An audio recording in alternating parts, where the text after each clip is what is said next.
دوستوں، آج کی ویڈیو میں ہم شہر مالیگاؤں کے پرانے اکھاڑوں کی تاریخ کے حوالے سے کچھ دلچسپ باتوں کو سماعت کریں گے۔ فن کشتی کے ماہرین کم و بیش ہر شہر میں ہوتے ہیں، چنانچہ مالیگاؤں بھی کسی سے پیچھے نہیں رہا۔ یہاں ابتدائی دور میں کئی نامور پہلوان موجود تھے جو اپنے طور پر گھروں میں ورزش کرتے اور تہوار کے موقعوں پر ندی کنارے کشتیوں کے مقابلے میں حصہ لے کر اپنے شوق کی تکمیل کرتے تھے۔ کشتی کے ماہر نبو استاد جو پولیس کی نوکری پر مامور تھے، نوکری کے سلسلے میں جس مقام پر گئے وہاں ایک اکھاڑے کی بنیاد ضرور رکھی۔ ملازمت کے آخری ایام میں مالیگاؤں کے ہو رہے رہائش مصری خاں کے باڑے میں تھی۔ انہوں نے ایک اکھاڑا منگلوار ورلڈ مکان نمبر 248 کے قریب موجود شکیل ٹرانسپورٹ کے پیچھے بھکو چوک بنام نبو استاد کا اکھاڑا سن 1886 سے جاری کیا۔ سمکسیر اور مالیگاؤں کے تمام پہلوانوں کو یکجا کر کے بلا تفریق مذہب و ملت کشتی اور بانا بنیٹی کے داؤں بیچ سکھلاتے۔ اس زمانے کے چند مشہور پہلوانوں کے نام یہ ہے: کالو پہلوان، نارائن جھپرو، الہی بخش میاں جی، سمپت کرم اللہ، بشیر، روپ چند، امیر، عظیم، غفور چندی پہلوان جو کہ مجاہد آزادی بھی تھے، حسین بھکو، ولی محمد روہیلا، الطاف حسینی، نبی پہاڑی، عبداللہ، چاند، علیم، شاکر، یعقوب پہلوان وغیرہ وغیرہ۔ نبو استاد اکھاڑا شروع ہونے کے 15 سال بعد ہر محلے کے بڑے پہلوانوں سے اپنی ایک خفیہ میٹنگ میں یہ فیصلہ کیا کہ جب تک اکھاڑا الگ الگ نہیں ہوں گے کشتی میں جوش اور لطف نہیں آئے گا۔ اس لیے استاد کے سامنے بناوٹی جھگڑا کر کے دھیرے دھیرے الگ ہونا شروع ہو گئے۔ چنانچہ سب سے پہلے رسول پورہ، سمکسیر، قلعہ اور بھلاٹی والوں نے اپنا علیحدہ اکھاڑا شروع کیا۔ بعد میں نبو استاد نے بخوشی سب کو اجازت دے دی اور کرم اللہ استاد کے انتقال کے بعد اپنا اکھاڑا بند کر کے اپنی خدمات اس اکھاڑے میں تا عمر دیتے رہے۔ اکھاڑوں کی ترتیب کچھ اس طرح ہے: رسول پورہ کا اکھاڑا سن 1906، پہلے خلیفہ یعقوب استاد ولدو حسنو، متوفی 4/2/1909۔ سمکسیر کا اکھاڑا 1906، پہلے خلیفہ الہی بخش چھوٹک میاں جی، متوفی 10/2/1916۔ قلعہ کا اکھاڑا 1907، پہلے خلیفہ حاجی بدھو، متوفی 1/3/1926۔ لشکر کا اکھاڑا 1907، پہلے خلیفہ ڈھونڈی رام چودھری پہلوان، متوفی 1925۔ اسلام پورہ کرم اللہ استاد کا اکھاڑا 1908، پہلے خلیفہ کرم اللہ استاد، متوفی 18/7۔ عظیم استاد کا اکھاڑا 1909، پہلے خلیفہ عظیم استاد، متوفی 1930۔ اسلام پورہ خدا بخش استاد کا اکھاڑا 1909، پہلے خلیفہ خدا بخش استاد، متوفی 1926۔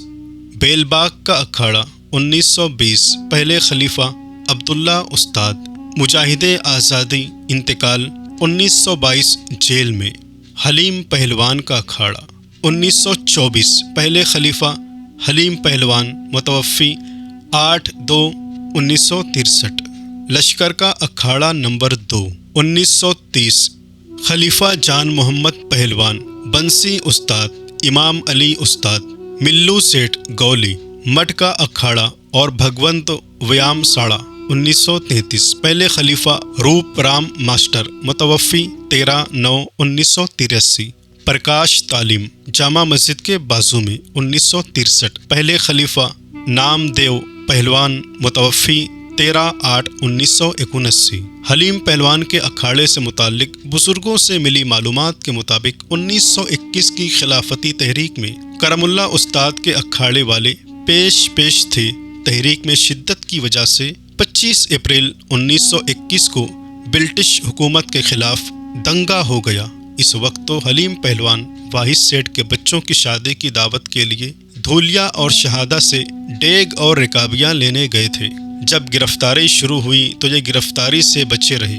ان کے ایک مدعا خبری تھے، انہی کی مخبری کی وجہ سے اکھاڑے کے سب سے بڑے پہلوان गफूर चंदे की गिरफ्तारी हुई थी, जिसकी वजह से अखाड़े वाले हलीम पहलवान पर दबाव डाल रहे थे कि इस खबरी पहलवान को अब इस अखाड़े में न आने दें, वरना हम तुम्हें भी निकाल देंगे। चुनांचा 1922 में इस खबरी के साथ हलीम पहलवान भी करमुल्ला उस्ताद के अखाड़े से निकाल दिए गए। चूँकि हलीम पहलवान शहर के सबसे बड़े और मशहूर पहलवान थे, इसलिए उनके मद्दाह और तरफदार भी बड़ी तादाद में थे। इन लोगों ने अलग अखाड़ा शुरू करने का मशवरा दिया।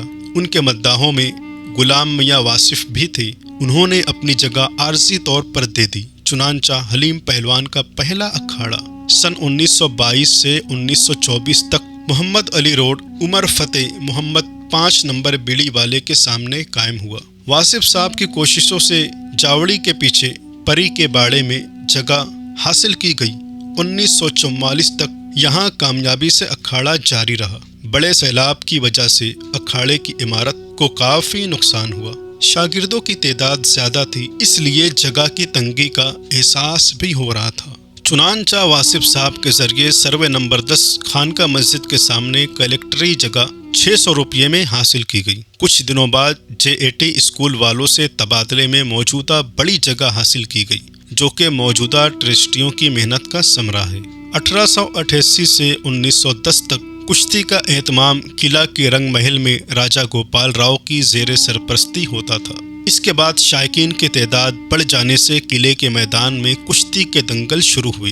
1912 में हलीम पहलवान ने अपनी पहली बड़ी कुश्ती नागपुर के यूसुफ पहलवान से लड़ी, जिसमें हलीम पहलवान फाते रहे। हलीम पहलवान की आखिरी कुश्ती 21 मार्च सन 1936 बरोज़ सनीचर मुल्क के मशहूर पहलवान गुलाम कादिर से हुई। यह कुश्ती बराबरी पर ख़त्म हुई। शायकीन की तादाद को देखते हुए पहली बार गैलरी का इंतज़ाम किया गया था। गालिबन 1948 में हलीम पहलवान ने गामा पहलवान का चैलेंज कबूल किया था, लेकिन लोगों के समझाने पर पहलवान ने माजरत कर ली थी।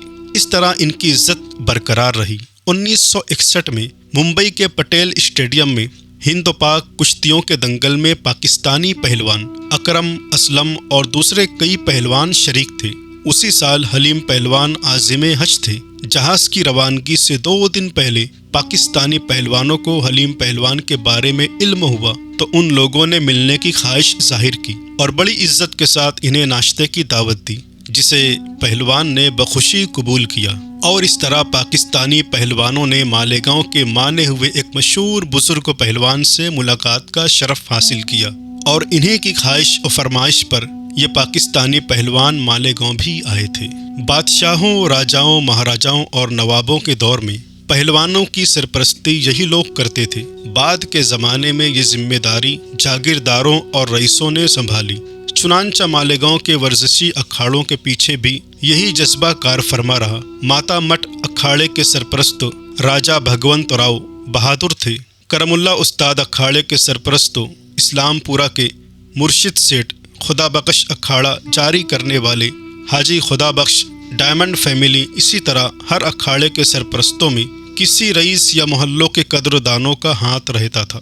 ये भी देखा गया है कि गैर मुस्लिम रईसों के यहाँ कोई मशहूर पहलवान मुलाजमत पर है, किसी के ज़िम्मे किराया वसूल करना, किसी का काम पहरेदारी करना। इस सरपरस्ती का फ़ायदा ये था कि पहलवानों की वजह से इनकी हिफाजत हो और दबदबा कायम रहे। यहाँ के पहलवानों की शोहरत सुनकर मुल्क के नामवर पहलवान उनसे मुकाबला करने के लिए मालेगांव आने लगे, जो कि ज़्यादातर शुमाली हिंद के रहने वाले थे। इनके लिए ये मसला होता कि किस अखाड़े में क़याम करें। गांव के तमाम अखाड़े वाले 90 उस्ताद के शागिर्द थे। एक ही उस्ताद के पट्टे दंगल में इनामी कुश्ती नहीं लड़ते। इस मसले का हल ये निकाला गया कि एक अखाड़ा ऐसा हो जिसमें बाहर के पहलवान क़याम करें। चुनांचा मशवरे के बाद खुदा बख्श उस्ताद के अखाड़े का इंतखाब हुआ। मालेगांव की 80% मुस्लिम आबादी शुमाली हिंद वालों की है। ये अपने आप को मुल्की कहलवाना पसंद करते थे, इसलिए ये अखाड़ा बहुत दिनों तक मुल्कियों का अखाड़े के नाम से भी मशहूर था। अक्सर गैर मुस्लिम पहलवान माता मठ के अखाड़े में क़याम करते हैं। दोस्तों, शहर मालेगांव के कदीम पुराने अखाड़ों की ये तारीख़ आपको और ये मालूमात आपको कैसी लगी? वीडियो को ज़रूर लाइक करें, चैनल को सब्सक्राइब करें।